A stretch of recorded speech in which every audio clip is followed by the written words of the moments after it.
Good evening, ladies and gentlemen. Parliament was on fire today.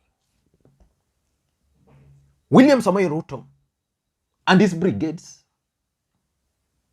were defeated in numbers. But if you ask me, on strategy, William Ruto beat President Uhuru Kenyatta and Raila Amolo Odinga hands down. It seems President Uhuru Kenyatta and Raila Amolo Odinga were not well prepared for what the deputy president had under the table. And let me assure you one thing, that if there is one thing which William Ruto is not going to allow to happen easily, then it's going to be the passage of political parties amendment bill. Parliament will have their way. Uhuru Kenyatta and Raila Odinga will have their way in parliament. But I'm sure that the deputy president is going to go beyond parliament. He's likely to go to court. And the courts are likely, because based on the previous rulings, the courts are likely to nullify that bill. And the question is, why is William Ruto and his brigade so determined to block this political parties amendment bill? Let me take you back. When Raila Amolo Odinga held the last Azimio la Umoja meeting in Kasarani, Raila Odinga alluded to the possibility of formation of a coalition, the Azimio la Umoja Alliance or movement, Azimio la Umoja movement. The political parties amendment bill, based on my own understanding, is going to make it possible for Raila Amolo Odinga to run as the Azimio candidate. And other political parties are going to join. This is what William Ruto is not going to allow. So last week, he thwarted attempts to pass this bill using the Deputy Speaker, Moses Cheboi, who is a member of the UDA, and they bragged about it. And President Uhuru Kenyatta summoned, and I did a video about that, the Speaker of the National Assembly. And the Speaker of the National Assembly convened a special sitting of Parliament today. And it was chaos. The only thing I know for sure is that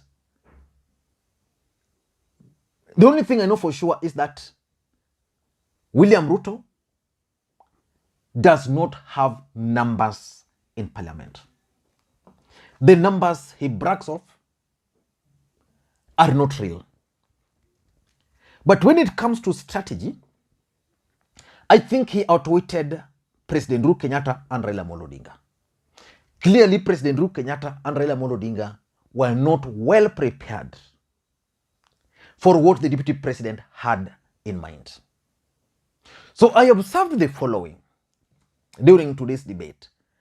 And by the way, I promised to do a video on this political parties amendment bill, what it means, what is intended to achieve, how its passage is going to pave way for Raila Amolo Odinga's presidency. I'll do that video. If not tomorrow, I've been a bit busy by the way.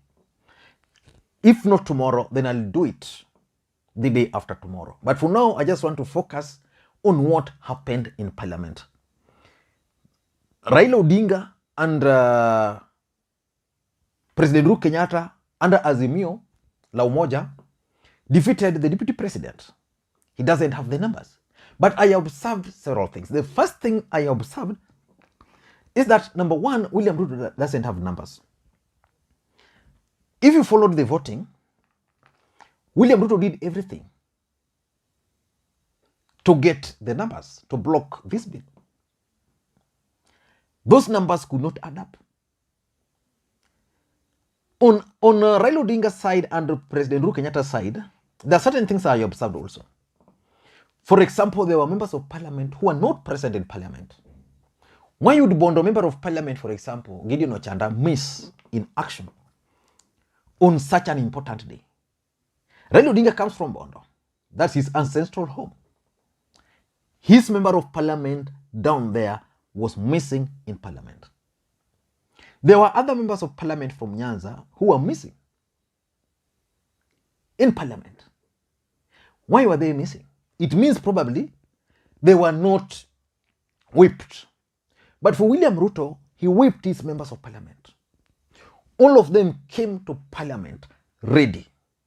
In the first vote, they defeated Azimio. And that's when Azimio woke up and everybody who was within Nairobi rushed to parliament. So when it comes to strategy, if you ask me, the DP defeated these guys, but he lacks the numbers. What would explain that anytime the DP has a rally or a meeting in Karen, there are always over 150 members of parliament? When the time to prove those numbers comes, those numbers are never there. So he doesn't have numbers. So that's one thing which we now conclude, that when it comes to numbers, the DP doesn't have the numbers. The second thing I observed, which in my view is a good strategy for the DP, is that the DP really mobilized his troops. They were well mobilized. Those who were out of town, there were choppers flying all over the country, picking them. One picking Osoro from here, another one picking a member of parliament from Turkana, another one picking a member of parliament from Coast, another one Kambani, Western. So the DP had choppers flying just to pick members of parliament to block this particular bill. So which means for him, he took this as a matter of life and death. And sometimes I ask myself, is there a chance that this particular bill can end up helping the deputy president than it's going to help Raila Amolo Odinga? Because we witnessed, like in the last constitutional change in 2010, the DP opposed it, but is the biggest beneficiary. The truth of the matter is that William Ruto is not keen on working with small political parties for reasons which are very understandable. That if you allow, for example, Moses Kuria to work with you in central Kenya, his political party will win few members of parliament there. But if you don't allow him to do that, then those members of parliament can actually be elected on your party ticket. And that's what the DP doesn't want. He wants people he can control. So he made sure that he mobilized his troops. So on that strategy, it worked for him. The second strategy which he employed, which has worked since last time, is the delaying tactics.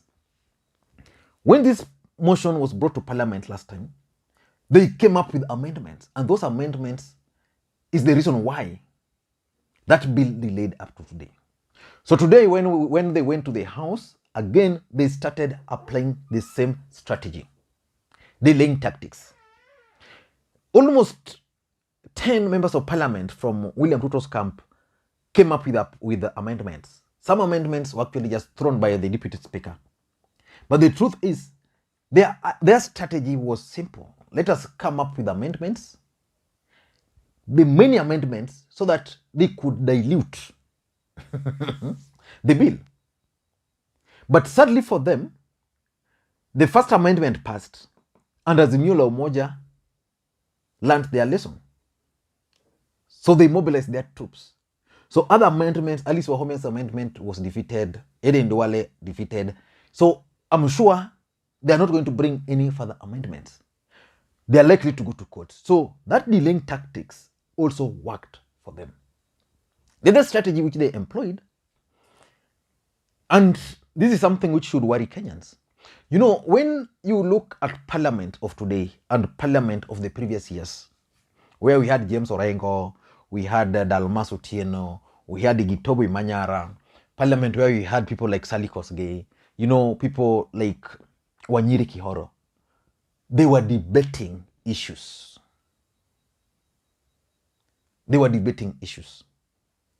This parliament, they were not even debating anything. So it was physical fight. So I think William Ruto's team realized that they lacked the numbers. So their strategy was to go to the House, cause chaos, mark time, so that they can push or delay the bill again. And that's why I think in his communication when he convened this meeting, the speaker stated that Parliament will delay, the time will be extended if need be. So in my view, the deputy president had a very clear strategy on how to deal with the president and Raila Amolo Odinga, and he knew so well that he might not have had the numbers. Next time, I want to go into details about this particular bill. Because if this bill is going to pass, I think William Ruto will be assured that he's going to be the next opposition leader. So he must do everything.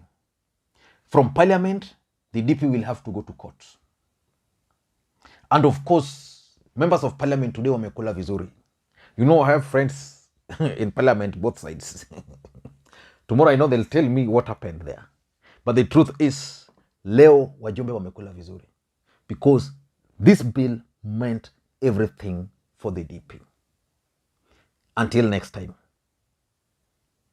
the DP won on strategy, but he lacked the numbers. Bye-bye.